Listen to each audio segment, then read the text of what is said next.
Assalamu alaikum warahmatullahi bismillah. Welcome to the Young Smirks podcast. We're with three more Young Smirks. We've got Abu Ayyub. Four. Yeah, you're the fourth. Oh, this one. Another ginger Young Smirk. Another ginger, guys. So we got Abu Ayyub. Assalamu alaikum bro. Alaikum salam wa rahmatullah. Abu Jibril. Assalamu alaikum. And Fatih. Abu Huraira. Abu Huraira. Very true, bro. And the one and only Mr. Fonte. So alhamdulillah. But you can't, bro, he's holding his stuff and he's doing this. Look. How is it coming in the How camera? is that coming up? Look at this. You have to cut it. Bro, he's like, oh, Look at his stuff.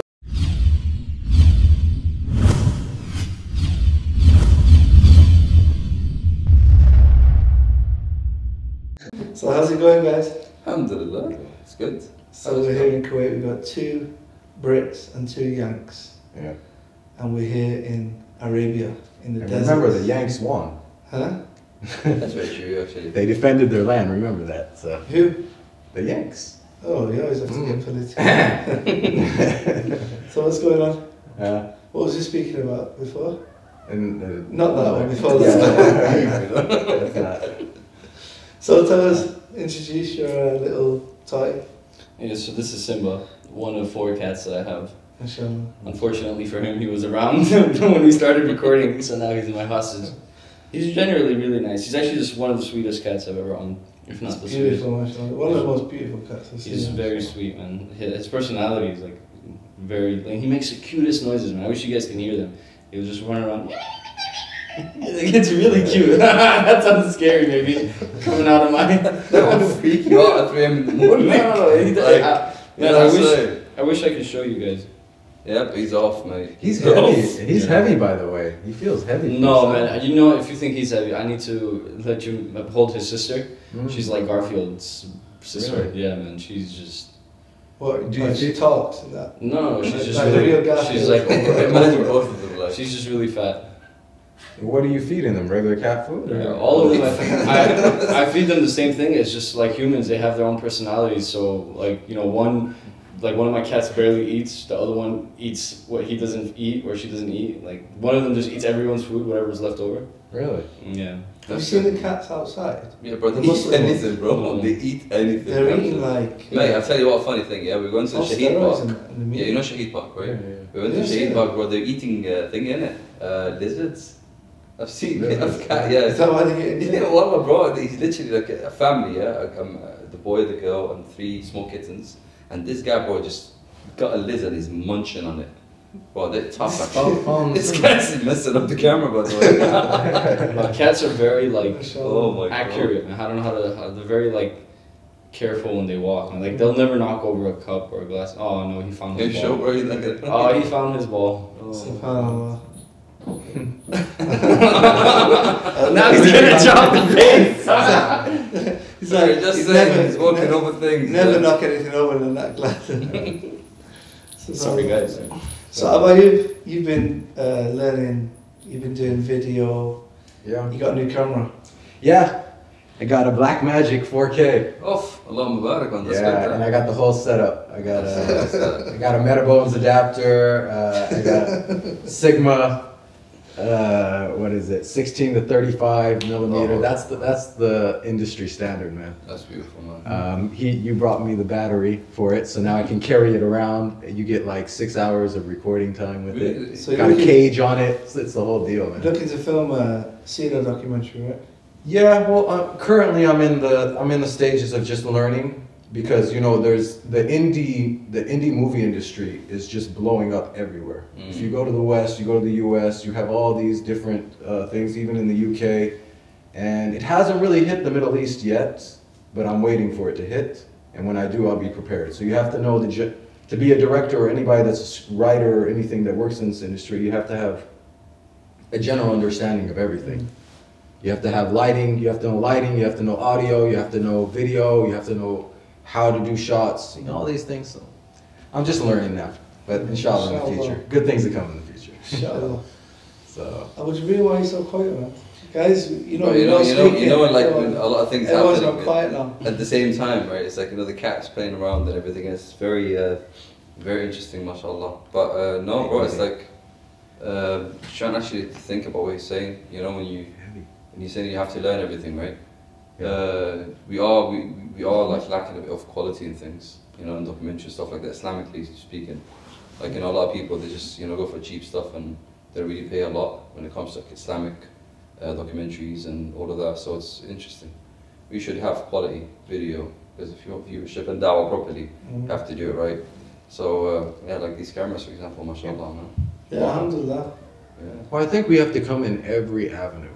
Whatever we see the West doing, and the thing is, the Prophet ﷺ said that we'll follow the Yahud and Nasara step by step, even if they go in a hole. This is in a negative fashion. But there are positive things that helped their dawah spread.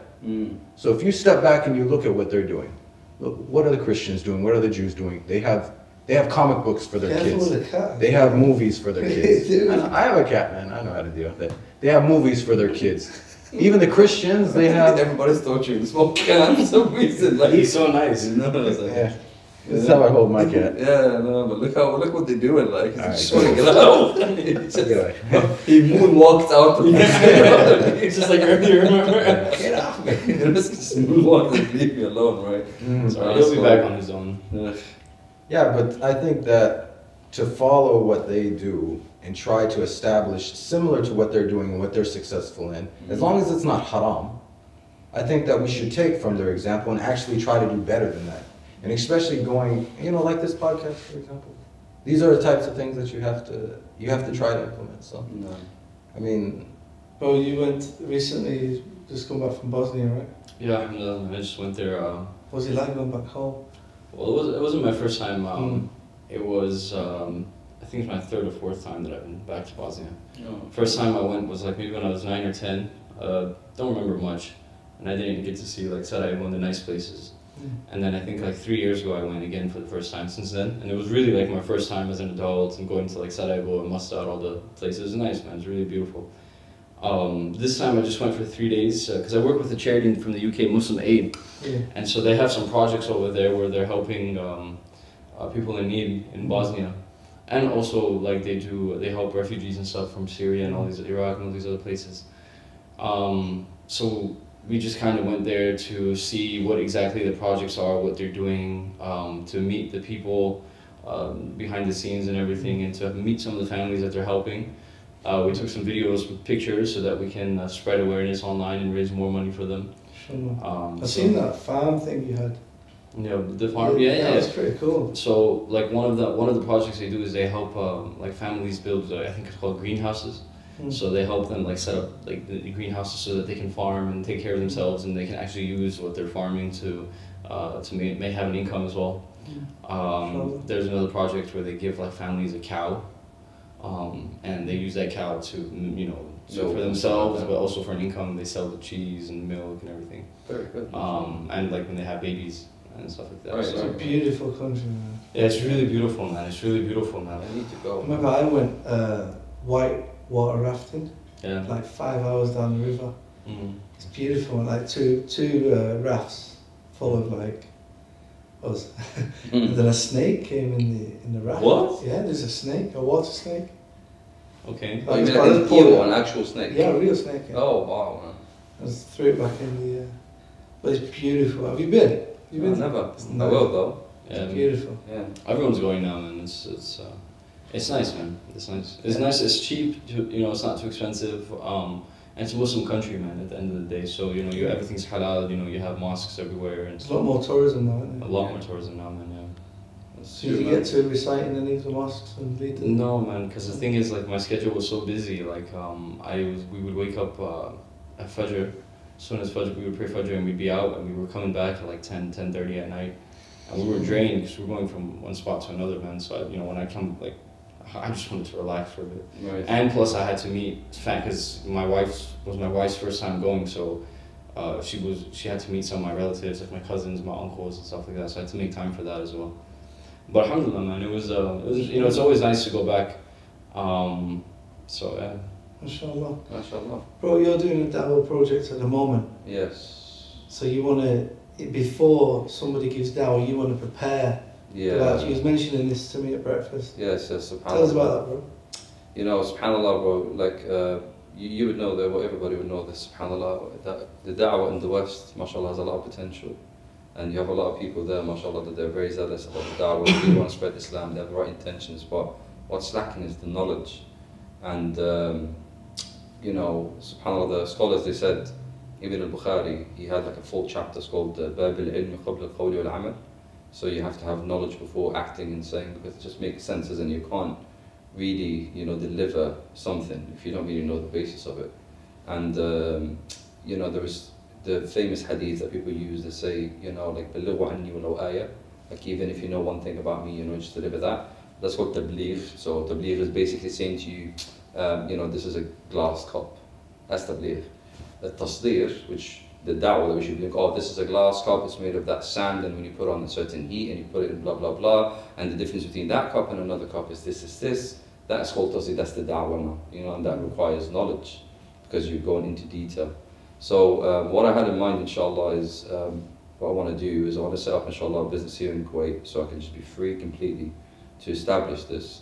Is I want to do i'dad al-du'at, I want to just do, I'm actually in the process of doing that, is putting up a course, an intensive course, that you need to know the keys of knowledge, just the basics, you know. So when you're talking about tafsir, when you're talking about fiqh, when you're talking about the Arabic language, when you're talking about the mannerisms that you should attain, you should have as a da'iyah, all of that is encompassed in one course, and then inshallah I'll be coming to England and different places and just give it to the people. How far along is that course now? What, we're preparing it, you mean? Yeah. So at the moment, subhanAllah, I'm piling things together, and the thing is, subhanAllah, I'm just, because I'm busy trying to establish that business.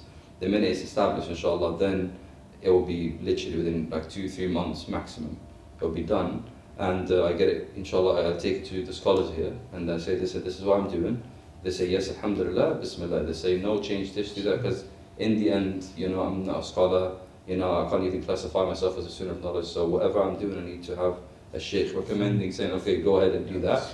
And once that is done, then I can go on and do it myself. I don't need to like wait for anyone, you know what I'm saying? I'm not busy with any schedule. Just say, look, I'm coming over, whoever is free, there's the, you know, the course. How long is the course would take? Like, let's say a new entry. Deliver it.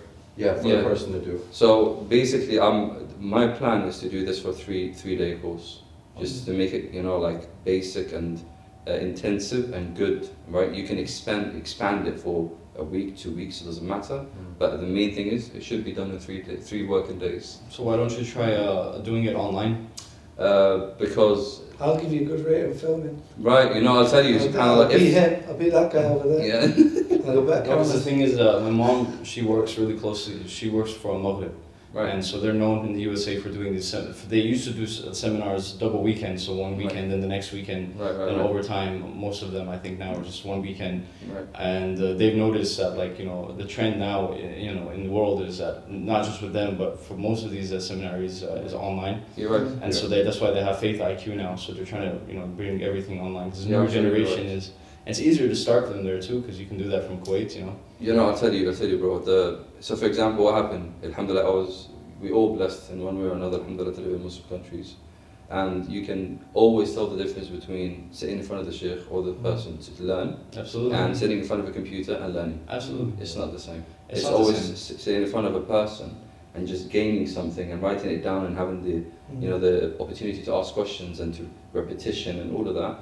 And this is what I learned. So I believe that me being there, and if there's any questions or there's anything that needs to be enhanced or anything like that, or any feedback to make it better, I'll be the person to take it on board and go back to the scholars and, you know, relay that. IC could have an online presence as well. I think that's so important. That's what I was going to say, you know, because it's easier to see. The thing about everything has its pros and cons. You know, the thing is, when you start online, it's easier to start online for you to get started that way and to become known, right? Because for someone to come see you in person or attend one of your, you know, seminars, they have to know who you are first, and that's the hardest part. You know, for example, he's very famous. I think. I'm not really famous. That's not very true. If you are, they'll help you. But if you're not, online is a good place to start. Yeah. No, you know, the reach is crazy. Yeah. I mean, you don't even realize you can hit 3 million people.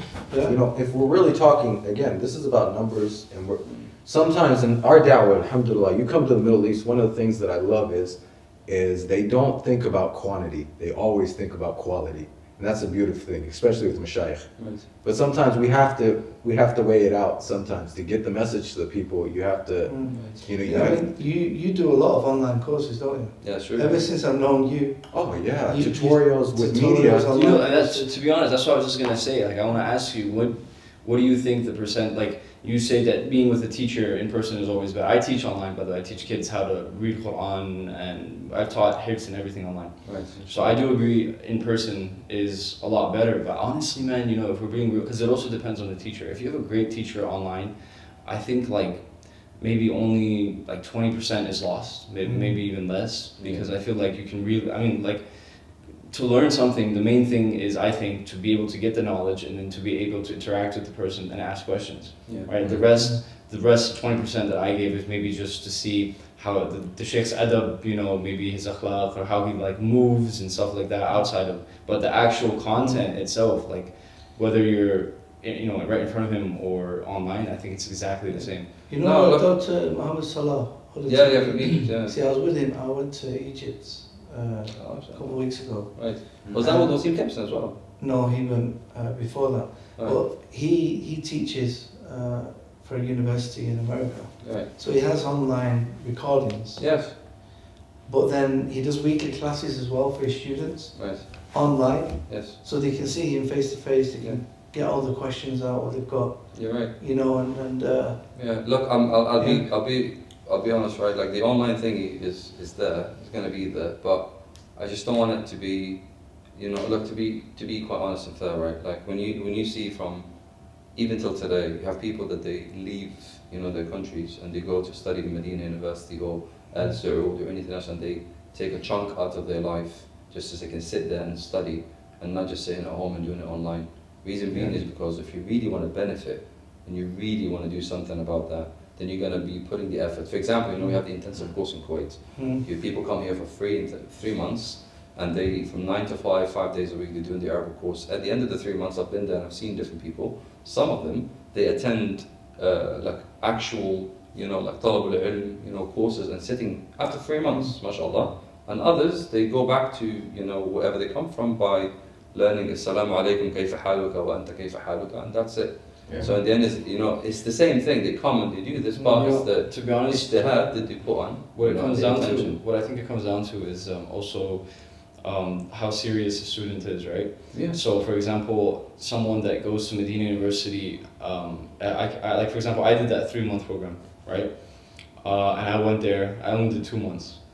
But just doing like it was like 7 hours a day or something like that, right? Yeah.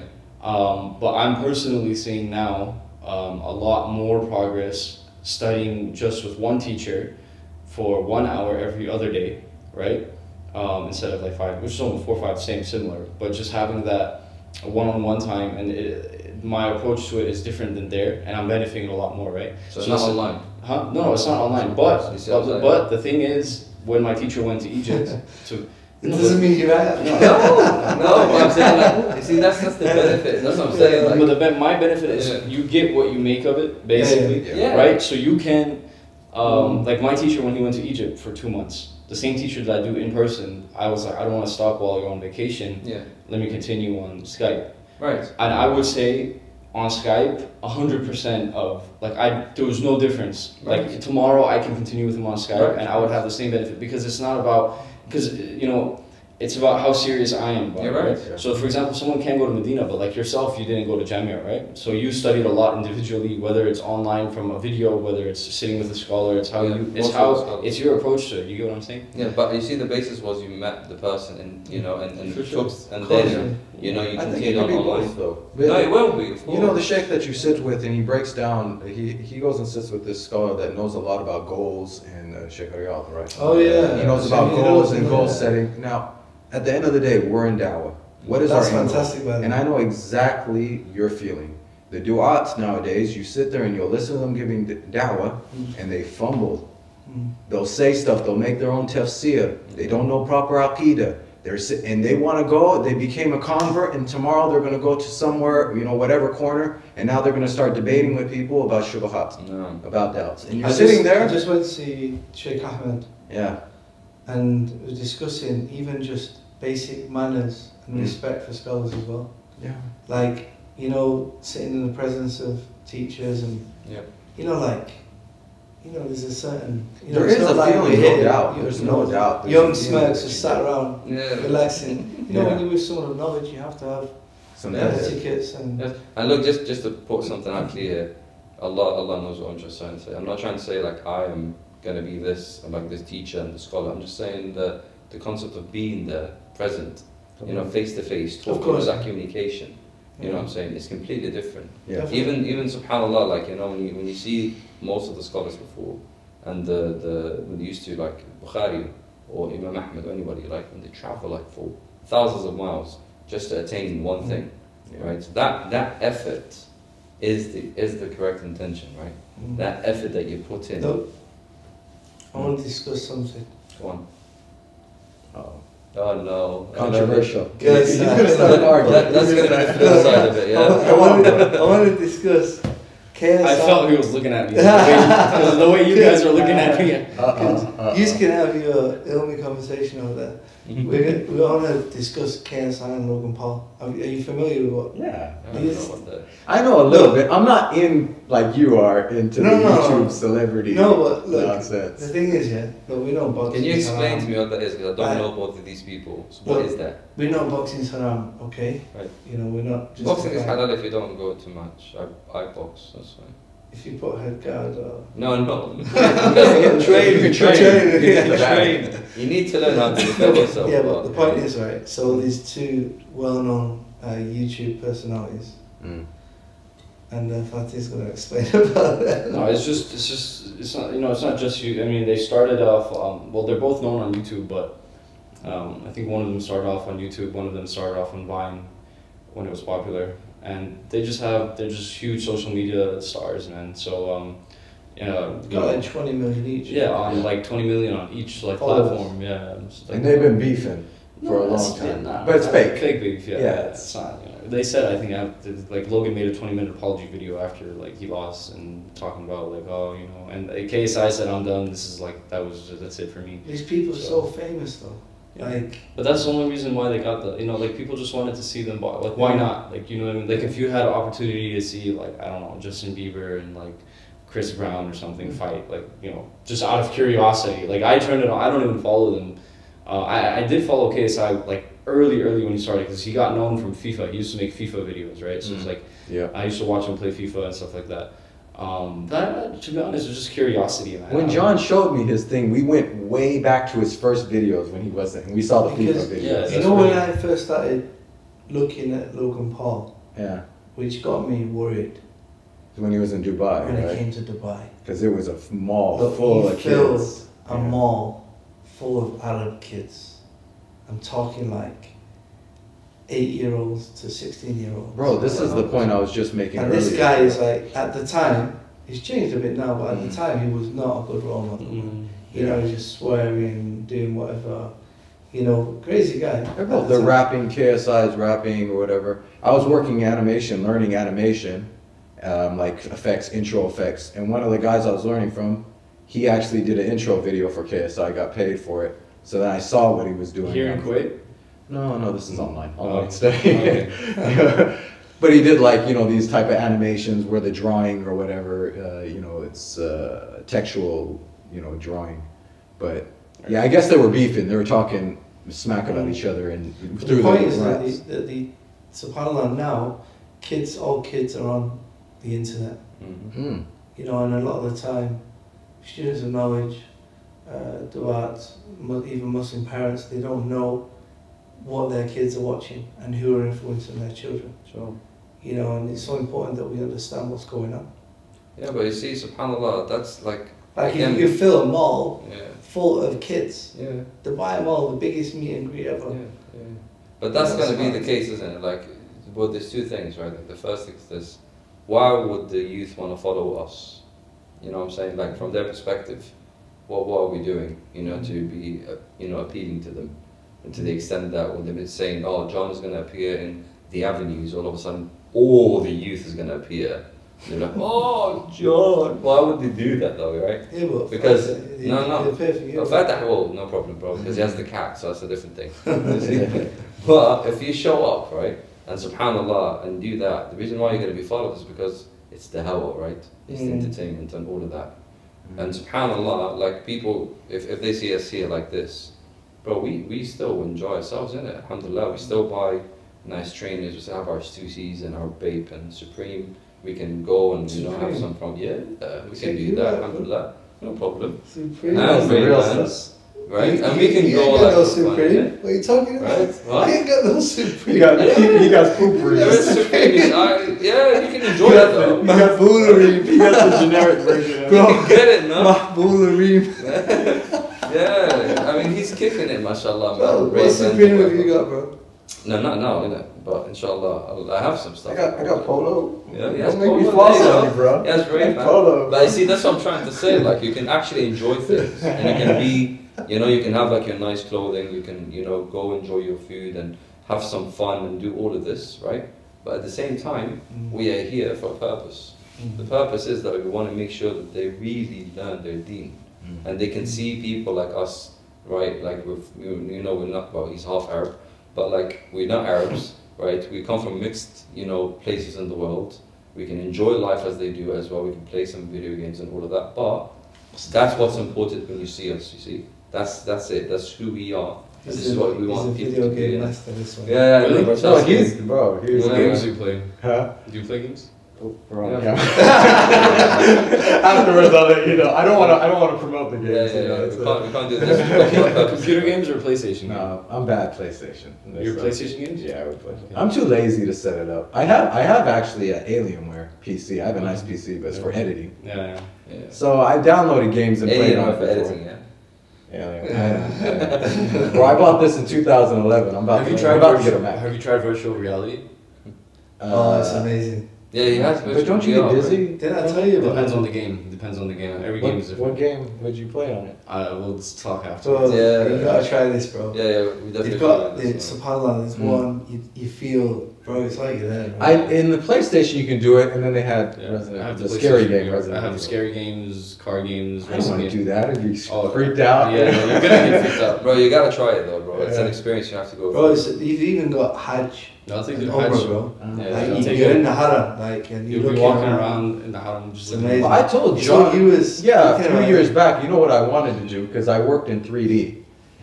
For people that know, I haven't been doing a lot online now because I'm training, I'm learning. But I did work in 3D before, and I used architectural programs like Lumion in 3D to do movies. And I was telling John, I said, you know what I want to do? I want to set up a virtual reality in front of Mecca and Medina. Yeah, they have it. Like a stopping part where you can put on your glasses and you can see old Mecca and Medina. Yeah, that's what I'll show you. I'll show you. You have to show them, inshallah. Yeah. For those of you at home who've not heard, Abu Ayyub has Simple Sira on YouTube.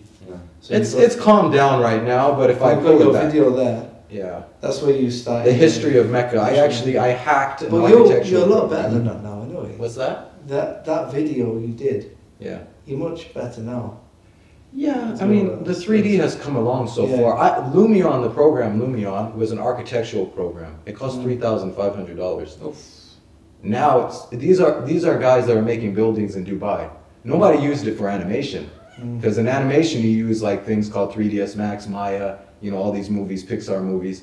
You have to have a big system to render this stuff out. So I hacked that system. No, it's not wrong. It's not technically. I just use it for the wrong thing.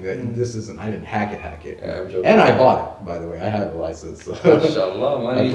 And you asking me what Supreme I've got? I bought £3,500 worth of a software and a very humble Supreme T-shirt. Yeah. Astaghfirullah, man. Astaghfirullah. Bro, it's worth it to be able to give da'wah to people sometimes. Yes, it's very true. It's very true. I seen someone from Newcastle with a T-shirt on with the red, the same as the Supreme, but he said skint.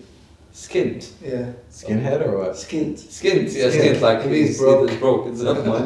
Skint, yeah, okay. But yeah, subhanAllah, it's good stuff, man. You gotta try that 3D stuff. Yeah. Man. It's Like you're looking around, and obviously it's done with them.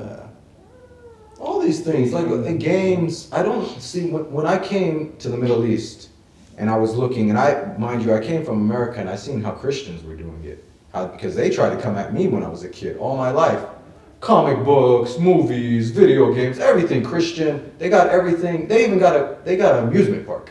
You know what I mean? They're coming at you every way. Plays. I come to the Middle East and there's nothing. All you do is you go to the masjid, you sit in front of the sheikh. Alhamdulillah, I had the motivation to do it. Yeah.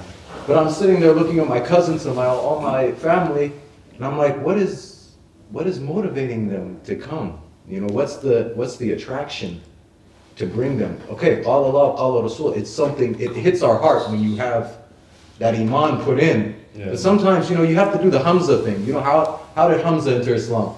It was through a different way, you know? It was through his pride or something, and then afterwards it came in. Sometimes you have to come from a different direction, I think, and try to bring them. So video games, plays, why don't we have a video game of Mecca where kids can walk around and see the seerah in real time happening? Why that's what this is. That's what this is. But you know what? Speaking about entertainment, right? And you know all of that. One topic that I think is important to touch upon is very big in the entertainment as well. And it sucks you win, regardless of what you're watching or playing.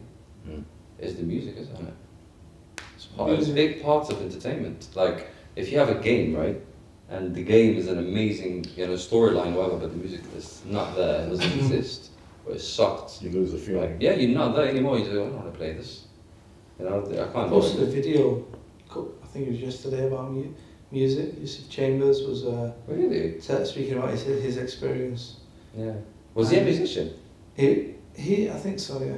Really? But he was saying, like, it has this effect, it just goes in your heart. You was mentioning about that before as well. Yeah. And like me, I know what I'm like as I was a musician before. You was as well. It just stays with me for hours and days. Sometimes, exactly. You know, if you pick up a song and you hear something in the mall or something, yes, you know, it just takes you back to that time. That's very true. That's very true. It's the drug of the shaitan. It is. It literally makes you emotionally manipulated. Because you get challenges, like for example, you know, like if you, for example, you're in documentaries, you're trying to do documentaries and so on, but sometimes because, you know, there is a standard, right? There's a certain standard now with, you know, like documentaries and so on, right? You end up, you know, finding challenges. Like, okay, how can I fill, you know, the gap? And the reason, and you know, before, you didn't need to worry about stuff like this. Because in the end, it's the actual message of what you're doing is what is important. But if it doesn't have these entertainment factors, then people will look at it if you have to be very creative. So how can you get off the music?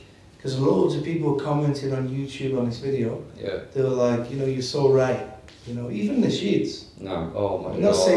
We're not saying, you know, we're talking about people can get addicted to it and misuse it. It's not necessarily haram, but you know, it's just, you know, it replaces other beneficial things. How do we get off it? People are saying, how do I stop the music? Bro, look, it's like, I'll tell you what, wallahi, I think the best way of doing it, bro, is cold turkey. Everything, like Allah in the Quran used the beautiful verse saying, Ya ayyuha alladhina amanu udkhulu fi silmi kaffa.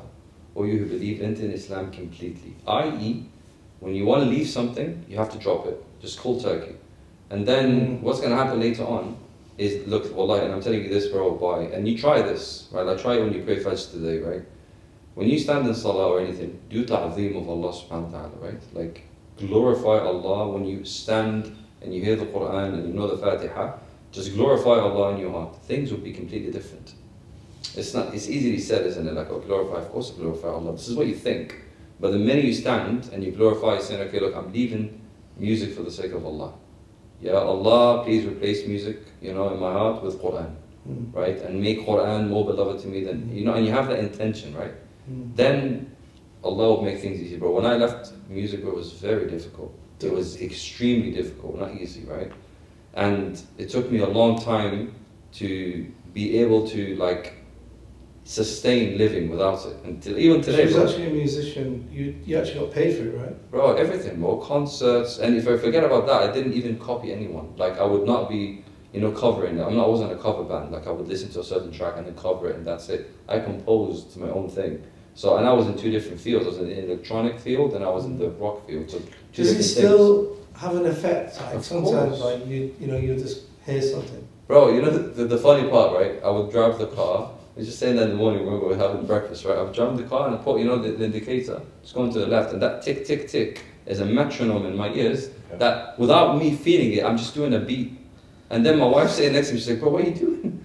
You know, I was like, "It's unintentional." Right? I hear things while I'm spend walking. hours with that metronome while you're Everything that clicked, bro. I tell you, when I was 7 years old, I remember watching a documentary about an African tribe in Africa, and you know, how they do stuff and all of that. And part of it was they were gathering around the fire, they were jumping to like a certain dance and do like a certain noise. And I remember that when I was, you know, composing one of the tracks, and it became a full track just because of that, right? So 7 years of age, up to like when I was 21, 22, it kicks in, like everything becomes like that when you think that way, right? But alhamdulillah, when I made dua to Allah subhanahu wa ta'ala to completely leave the music industry, Allah replaced Quran straight away. Because I was trying to really leave music. I wasn't, inshallah, whatever. I'm being sincere. So you've replaced it with the Quran. Allah replaced it with the Quran, alhamdulillah. So I still suffer, don't get me wrong, till today, and Allah alam till when. I would go to sleep, dream about me playing, and then wake up with goosebumps. Wow. It still happens, till today. But I would never think otherwise. You know, I did the wrong things. At the time I was living in an apartment, so I got all my CDs, gathered them all up, took them downstairs, threw them in the bin, you know, the communal bin. Yeah. And the guy below me picked them all out, and I was listening to them for the next 6 Oh months. my The guy was playing. That's the gift. Oh, That's the gift, bro. Oh my god. Allah let him. The guy had the biggest sound system, right? Oh, that's the best stuff. Every single one of my CDs. Oh no. He was playing the jams, huh? Tupac, Did you have mixtapes, like mix No, CDs, I like had- the best of the best? at the time, in UK, CDs. when I was buying a lot of these CDs, Why did you sell them? I just wanted to get rid of them. Yeah, I was thinking I don't want the money off it. I want to, you know, I don't want anyone else to sort of. Yeah. But like with that intention, Yeah. someone actually got them for free and ended up listening to it for 6 months. But I had like really old like CDs, like stuff you couldn't get in the UK. You had to import it from the States at the time. I did the same as well. But I made sure to bring all of mine though. Yeah. I made sure, I went down. I was actually, I'll tell you what, the funny story. I was working in a company, and at the moment I had one of my employees said to him, "Listen, come with me, right? I'll show you something interesting." He came downstairs. I brought my car was filled with whatever was remaining of my, you know, record collections. I took them out, got a hammer, I said, "Here, hold this, smash these." He's like, "What?" It's like, "Bro, just do it." And he was like, "Okay." And he started smashing, and I started smashing, and I made sure that to turn and smash every single bit of it and threw it in the bin. Bro, wallahi, man, it was just, you know, something has to be taken out of you. But saying that though, the reason why I'm mentioning this is because music is very, very, very challenging to leave. You see, because subhanAllah, what happens is your whole day becomes reliant on a certain background, noise. It gives you a certain purpose, even if you're by yourself, alone, don't have any family, friends or whatever, or you're an introvert or what. This fills your day, gives you some type of background in your life, right? So the minute you cut it off, you feel like you're by yourself. Yeah. But if you have Allah in your heart, and you're thinking about Allah and you're practicing the deen, this would never be the case. So speak, just, you know, what I've been thinking about while you guys are talking is, you know, subhanAllah, I love music, you know, like anyone else, but I never had, and maybe it's because I memorized the Quran at such a young age, and I like to think I have some kind of relationship with the Quran. I never really got attached to it in the sense where it was like I've quit multiple times in my life, and every time it was just like, okay, like I had no difficulty leaving it, you know. And I agree with you when you say cut things cold turkey. So like actually not just with music, with pretty much any bad thing in my life that I've tried to get rid of, I found the best way is just cold turkey, man. And the best thing to do is usually to, you know, a cold turkey, but also to replace it with something beneficial. My teacher always used to tell me music and Quran cannot mix in the same heart. It's like water and oil, right? So if you have one coming in, you're pushing one out more. All right. So for example, if you're listening, and that's how it is. Like I don't know anybody that listens to full-blown music all the time and also listens to Quran all the time. Like either people listen to Quran or they listen to music. Some people listen to one or both, but you'll find that there's always something that's taking preference. Sure. The majority of the time, you know. And so my suggestion to people is just naturally, if you just start listening to Quran, right? Just start listening to Quran, you will notice that naturally your heart and your soul will start pushing out the music. Because look, if you're listening to Quran all day, right, when it comes to the end of the day or whatever, you're going to feel dirty for listening to some music. You get what I'm saying? And that's why, like, for example, fasting, it helps in a religion. For example, if you know, you have problems with your desires or stuff like that. And whatever it is, fasting is a good solution, not just for that, but that's one of the hardest things, and that's why the Prophet ﷺ mentioned it, is because if you just spend the whole day fasting, right, and doing all this ibadah, you know, you're not going to... You might... remembrance of Allah. Exactly, but it will be hard. It's not to say you won't slip, because we're human. You can fast all day. People in Ramadan do all sorts of things, right? But it makes it a bit harder, right? You know, this is the thing, one of the brothers said on the comments, he said, look, you know, I get off music, and then after a month or two, I'm back on it again. So the thing is, so in this situation, that's what I'm saying. You have to replace it. You have to replace it with something, because we do live in a society now where unfortunately most people, they've gotten used to hearing something. People can't even work out without listening to music, which annoys me because people make it seem like you have to listen to some hype music. I was like, akhi, like for most of human history, people didn't listen to anything. Like, put the scene in your head where you see some guy, you know, like lifting weights, and in order for him to like be able to lift weights, he needs to, you know, there's no iPod. He needs to hire a full-on band of like 20 people playing it live for him on his demand. You know, he's like, all right, guys, like you know, it was just silence, you know, and they would just work out because you are your own, you know, motivation. It's like a crutch. It's like a crutch. It's a huge crutch, you know. And so first of all, we live in a society where people get used to listening to something. So you have to, like, elevators, like, you can't be anywhere in silence. Like, so, you know, I remember when I first went to Hajj, Saudi Arabia the first time, sorry, not Hajj, Umrah. It was so weird for me because, like, elevators had silence. You go into stores, they had silence. I'm used to America where, like, non-stop, like, everywhere has music, you know, some kind of sound. It was really strange to me. And I was like, wow, man, I really appreciated just peace and quiet, right? But people can't appreciate that. So the thing is, what happens is people, they might... You know, they stop listening to music and they don't find something to replace it with. That's why I suggest listen to Quran, right? But the thing is now, someone might be listening to Quran and they still might fall back into music. They might get bored of recitation. So then I say to them, look, there's many different reciters out there. Listen to another reciter. When that gets boring, take it a step even like higher than that and study the meaning, right? Because even if you listen to your favorite reciters and, you know, because Quran does have its own, you know, melodies and tunes and they're really attractive. But to really like, where you get the real enjoyment of it is when you listen to it and you also understand it and then you feel it, you know, like more than any lyric you'll ever, you know, because I tell people all the time, Quran is the same as music in the sense that some people listen to songs just for the sound. You can listen to a song in Chinese, Korean pop, that's so popular in America, Korean pop, they have no idea what these guys are saying, it's in Korean, man. But it's just the way it sounds and it's catchy and they're good. So people listen to music just for the sound, right? And then there's some people that listen to, for example, maybe Tupac or something, where they're just like, oh man, it's all about the lyrics and what it means to them and the weight it carries. And the same thing is with Quran, you know. Some people listen to it just for that, the melody and sound. But the more important thing is, and where people should be focusing on, is not just the melody, but the meaning of the Quran. And when you combine those two things together, you know, you'll find it a lot easier to kind of let go of music, man, because you're building that connection. You can feel it, not just listening to Quran. If you want to listen to something, if it's like lyrics, what you're trying to do is feed your mind. So you have podcasts, you have many beneficial things that you can fill that time in with while you're driving and in the background. And that's one of the main things. When I left music, I found out that number one, I was a lot more contemplative. You know, I was able to think more deeply because you're in silence a lot more. You're able to gather your thoughts a little bit better.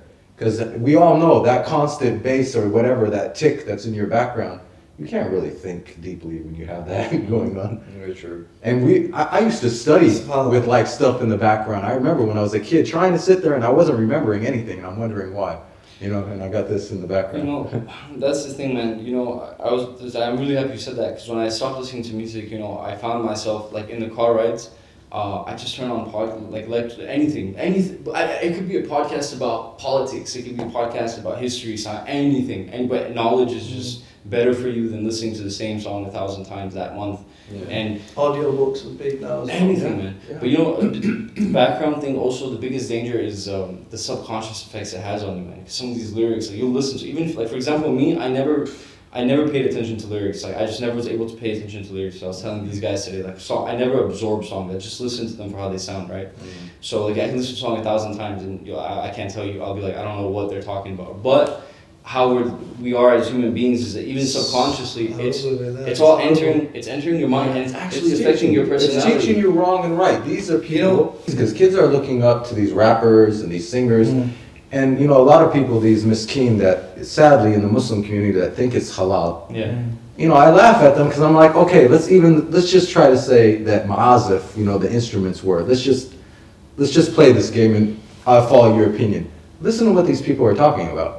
Going into the nightclub, cheating on their girl, using drugs, drinking, you know, whatever, even killing. The rappers, they're talking about killing people. You're grooming these kids to think, learning from the worst of society. You come across UK drill music.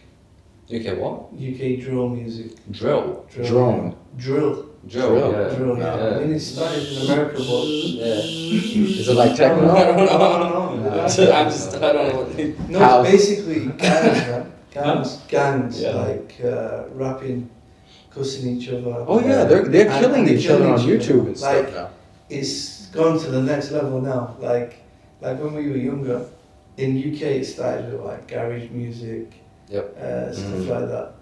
But now they call it drill music. You know? Yeah. And these kids are killing each other, man. Yeah. Like they're talking and they're telling the gang we're coming for you, and they're saying how they're going to do it. And in the US, I saw a documentary. They're doing the same exact thing. The cops are catching the kids because they're talking about, I shot you on this night, you know, and they're starting beef and they're killing each other over the rap lyrics. I think, you know, as well. And it does have an effect. I remember. Yeah, of course it does. Before Islam, you know, if you wanted to do something or whatever. Oh yeah. You put like music on. Certain genre. What were you into? You did a little bit of metal. You got romantic, but even you got like, hype music. You know, like I remember, subhanallah, Ice Cube.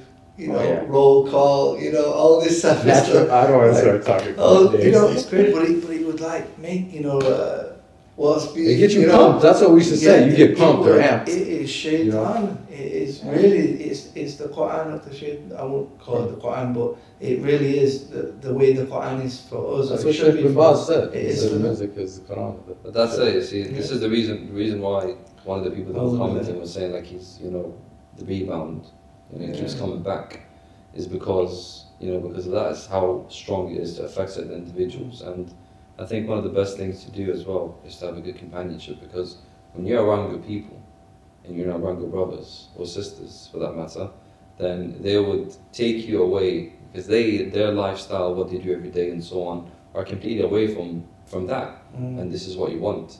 You see, you want people to be in the same level, or you know what you want to or aspire to be, and they're with you 24/7 as much as possible, so you be with them, you see. And you know, subhanAllah, what you find out specifically about this is that sometimes you meet brothers or sisters that normally in Jahiliyyah you would even consider sitting and talking to these individuals. Sure. Impossible. It's an impossibility. It's an impossibility to sit. You know what I'm saying? Like, even after Jahiliyyah. That's what I'm saying. People can't understand what I'm saying, right? But seriously, exactly. You have you know what gathers you. I would have sat with you. You know what I'm saying? Yeah, what gathers you is the deen, isn't it? Like what gathers, and that builds a certain love and a certain support that you would never find in Jahiliyyah. It shows how stupid you were and how, like, you know, vain you were in Jahiliyyah when you were picking people depending on interests and, you know, what they make you feel. It's very selfish how it worked before, right? It's like, oh, what, you listen to this genre? Oh my God, bro. And you just annihilate an individual completely, or even you don't have any sympathy for others because they're not on the same flex as you are. Know, the music is so bad. Like, as I mentioned before, like the music I used to import it from America, you know. Now, that's mainstream music. That's like mainstream, top 10 like like a certain like rapping with like just vulgar like words. Also, you talking about rapping, women okay? or rapping. Or Bro, I used to listen to the worst of the worst rappers because in California, the Bay Area. But that's normal now. Anybody that knows rapping, Bay Area, yeah, they were the worst, especially up north in Sacramento, because Sacramento was crazy. This city had like an inner gang war. Yeah. So you had guys that were in prison rapping. We have one guy, I'm not gonna say his name. I don't want to say his name. Yeah. Yeah. But the mainstream music is Yeah. like that now. I just want to make a point, right? Messed up. Because this is important. Like away from the mainstream, right? If you're being like to take a step back and look at the music industry, right? A lot of people, like a lot of the bands I used to listen to, and a lot of the the genres I used to listen to, these individuals, a lot of them were really going through difficulties. Specifically, these people were really going through difficulties, and I can't undermine what they were going through. A lot of them committed suicide, they were living on drugs, or they died from drugs, and so on. So they're definitely going through something. So I'm not undermining that some of these music industries, or some of these bands, or rappers, or whatever, they're people like us, they are going through things, right? Yeah. Some of them just want to reach out to the public by saying, listen, it's a cry for help, isn't it? Or this is what I can't explain with my words, I'm just explaining to you with my music.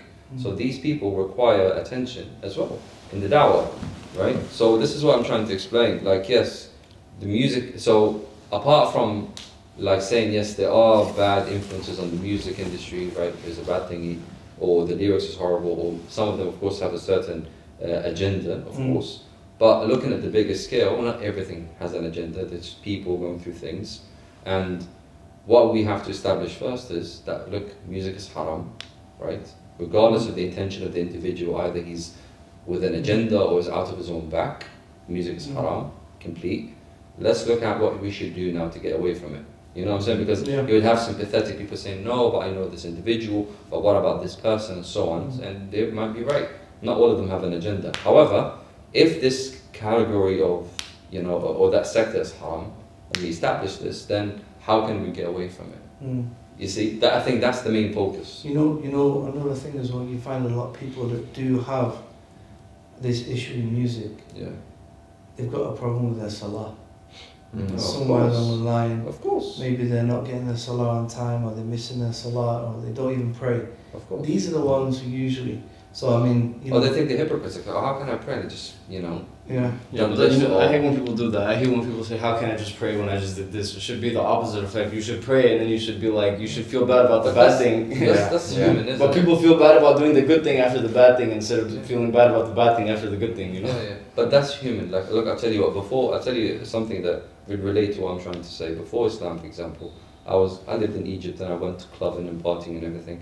And I would be with Muhammad and Fatima and Aisha and all of these Muslim names. But this is before you was a Muslim? Before. Yeah, before, yeah. Not last week.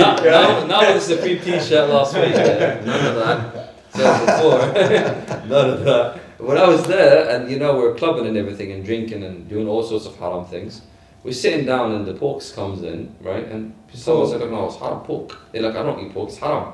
I'm like, mate, you were just literally, right? Like, you were together there, and you're drunk, and you come into this. That's hypocritical. This is how I thought of it before, right? My point is this: after Islam and after I studied, I said, look, even there was something. Even in all the haram they're doing, why would he stop there? He would just continue on. He's done worse things. But he's trying to hold on to the smallest bit. But so if you look at people like with whatever they do of haram, but just look at them with a bit of that. Like if they listen to this podcast, for example, or any video for that matter. I don't know. I think sometimes it can be a psychological thing because, like, for instance, Pakistanis in general, right?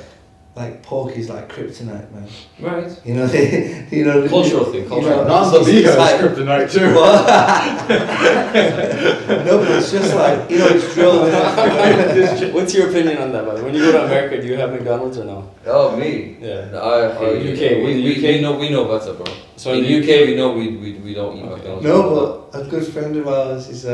Yes, I know. And look, don't get me wrong. Like, for example, look, Sheikh ibn Uthaymeen, rahimahullah, and Sheikh Uthman al-Khamis, for example, they said, look, if the national religion of this country is Catholicism, Christianity or Judaism, then you just go eat.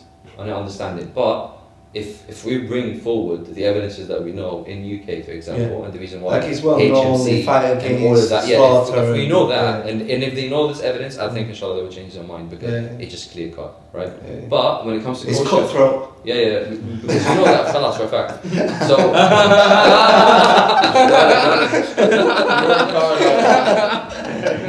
you know what I'm saying? He's used that one before. Quick, you're good.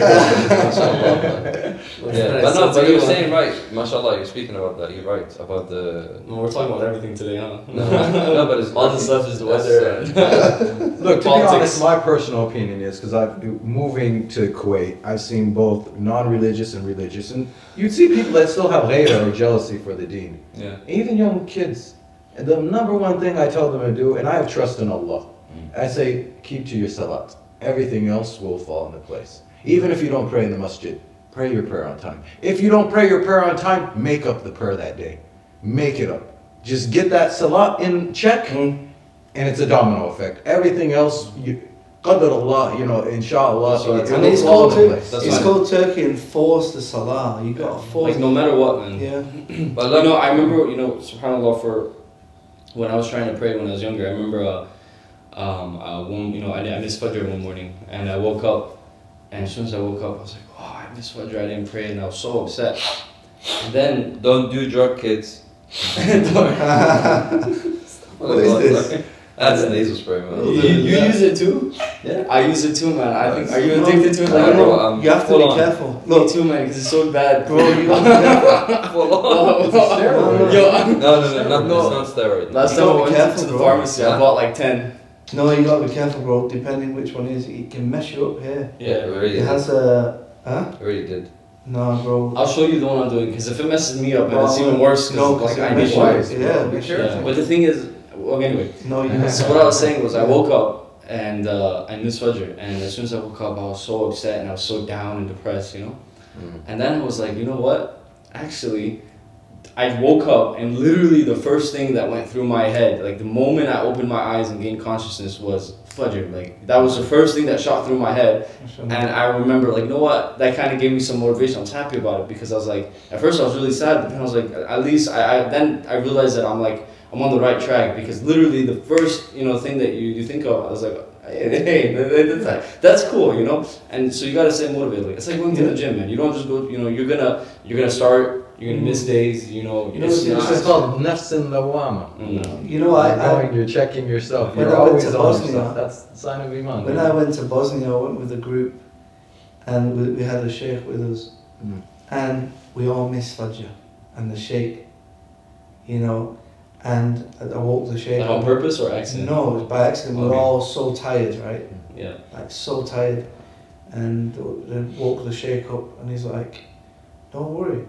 We didn't mean to do it, and then he was like, he told us the hadith about the Prophet when they missed Fajr, told Bilal, called it that, because this is the thing, many people think, you miss Fajr, if you didn't do it on purpose, you just make it up. It's still on your account, it's still written on your account. Of course, setting your alarm clock for 9 o'clock in the morning when you know you're going to miss Fajr, no, that's... this is what I tell people. If you set your alarm clock, before Fajr, and even if you still miss it, wake up, that's the time.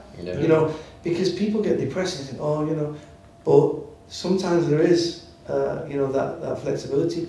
Yes. An interesting thing we spoke about, which is really deep, do you remember? Hold on, before you all get into this. You have to hold on. So my wife... Hold on. So when I wake up in the morning for Fajr, it's my responsibility to wake us up. My wife sleeps here, I sleep here, and so the thing is, sometimes I leave my phone on her side of the bed to charge if it's not charged enough,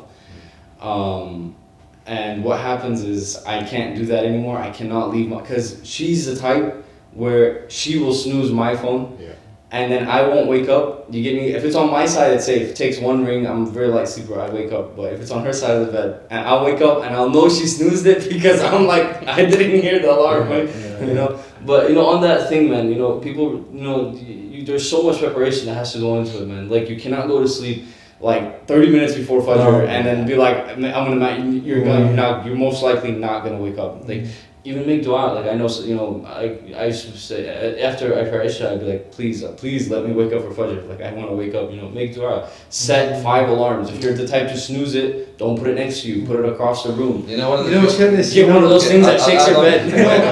Just before you go in, so I don't forget. Yeah, just before you go in, one of the shuyukh said something interesting about Fajr specifically. They said, listen, imagine next door to where you are, let's say 5 minutes away from where you live, right? Every single day, time of Fajr, every single day, there's a man giving out, let's say, 100 KD or 1,000 dinar or 1,000, you know, dollars for anyone who comes at that time. Do you think you're ever going to miss that guy every single day? Impossible. You're going to be the first in line, making sure you're getting that money every day, regardless of what time it is. So what's more important to you? Is it going to be the 1,000 KD or the $1,000 or the £1,000?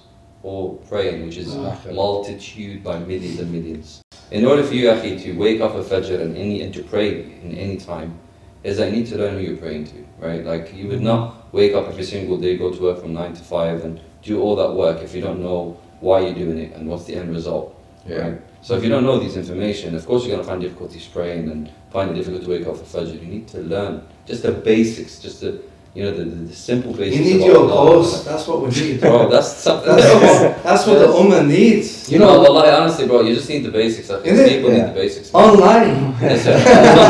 Right now. It's the basics, man. No, what I usually do. My wife's here. Here? Yeah, she's arrived, so we have to wrap up soon. Okay. Sorry. Alright, sounds It's gonna be late, yeah. Do you want to wrap it up, guys? Right? No, did you say what you wanted to say? That story? Yeah, he just said. Oh, that was a hadith. Yeah. Okay, Yeah. I thought it was like something. Anyway, guys, subhanAllah, I think the battery's going to die. Yeah. So we're going to have to leave it there. Sure. Alright. Thanks for joining us, young Smirks. I love bless you. The honorary members of Is the there gonna be any members t-shirts? badges. Or, yeah. I'm going to get you some t-shirts. Yeah, man, come on, man. Supreme, bro. Make sure you get the right price. Yeah. Skin. Skin. Jazakallah. So, inshallah, we'll come back next time. إنك لا تهدي من أحببت ولكن الله يهدي من يشاء